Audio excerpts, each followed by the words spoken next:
It's time to say goodbye to my first puppet deck I made 10 years ago. By the end of the game life, I made a puppet deck when I didn't know it was broken. And when the game ended, I added some of the cards I had in my collection that were unlimited in quote. And I end up with this deck. It's broken. Puppet is probably the strongest archetype, and even if this puppet deck may not be the strongest, it was strong enough to beat down a lot of my current decks, and it won a few tournaments I organized with my other decks. Keep in mind that as I am recording this, my collection is getting bigger almost every day, so the quality of the competition will be different. I expect the next tournament to be tight, but the puppet deck will also get a lot of support. So with that being said, this puppet deck is not perfect, and I know it. I still want to showcase another take because it can be interesting, and it's my way to say goodbye to this very old deck I made. So let's do this. Say hi to the reinforcement squad. I don't always showcase reinforcement, but I do have lots of reinforcement. I wanted to show them. There we go. Mate, Kankuro. Staple when you play Puppet. Most Puppet deck have that Kankuro or the turn 3 one, which I could play in, but I don't want to. So yeah. Gara. Now, some of you may say, why not childhood? As I am recording this, I just got 2 other copies of Gara of the Desert Childhood, so they didn't make it into this deck. They will make into future deck I will make.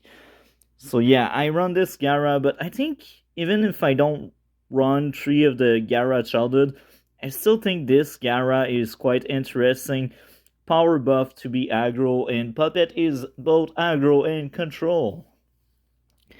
Next up, Crow, because we need a 0-0. Sorry about that. We need 0 drops.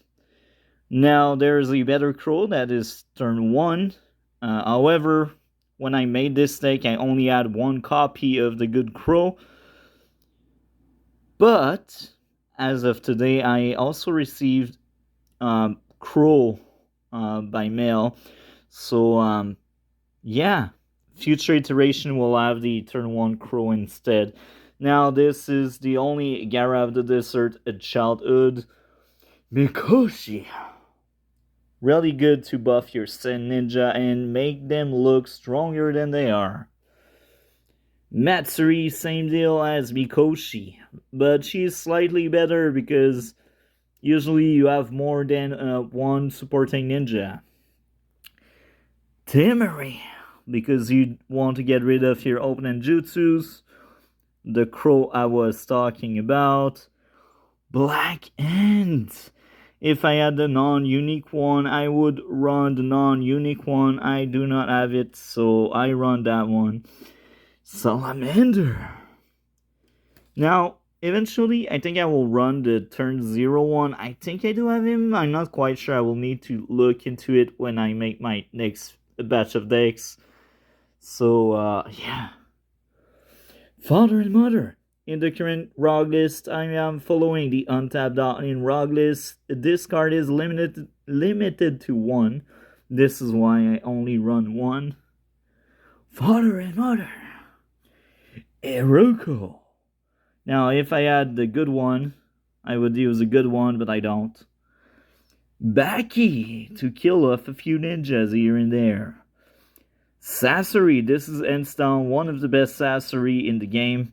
Mainly because you want the turn 7-1, and this is the best way to send your puppet in your discard pile. Kaze Kage. OP, right? OP. You just send him and you kill something. The other Kazekage. This one works very well with half of my jutsus. Hell yeah. I cannot wait to cover these jutsus. 2 World of Wind. quite a fun mission when you don't have that many good win mission, or when most of your win mission are into other decks. So it's playable, it's fun.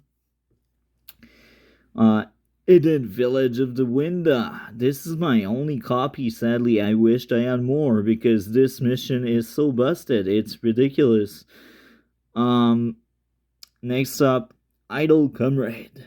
So Idle Comrade is really good, but it's there because I'm very control centered and I didn't add better mission when I made the deck.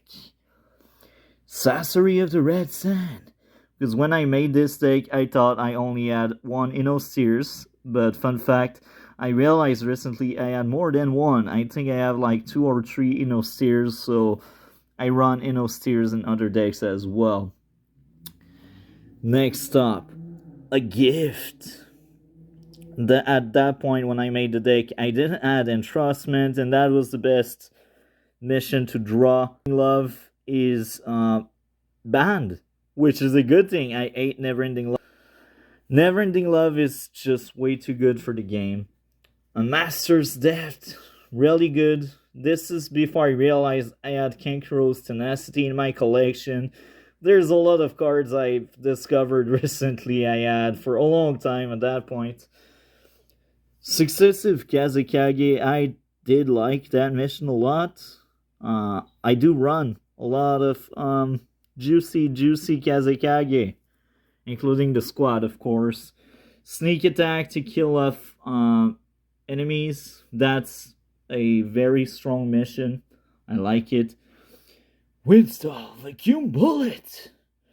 When you use it with one of the Kazekages, you give 1 damage to the target. Hell yeah. Hydro Pump works very well with the third Kazekage. It's also limited to 1 in most ROG lists I can remember. Windstall Pressure Damage, very underrated jutsu, one of my favorite jutsu in the game. It's so good, it's a win staple. Most of my win deck run that. The biggest reason is when one of your ninjas is injured, can actually take out a LT ninja with him, and you save yours. Like, you bounce your enemy, yes, but your enemy also lose a card from the field just like you, but it was injured, so that's the kind of shenanigans. On top of that, there's the Kazekage, so if you got Kazekage in play, you just earn 1 battle reward and save one of your LT or injured ninja that would have lost a fight or anything. Windside Jutsu. Really good jutsu, I like it. So this is the deck profile. It's time to say goodbye, because after this video, I will be in deck making mode. I will tear apart a lot of my decks, and the idea is to make new decks. I cannot wait for that. It will be so fun. I enjoy making deck. I play with myself and I play with friends as well. They borrow my decks because I got a bunch of decks. So sometimes I have friends coming home and we play some games. We just enjoy our time. But I do like to play test and be ready for them to come when they come. So yeah, I hope everyone enjoyed. Like, comment, and subscribe. We will see each other in future video and stream. Have a great day and take care.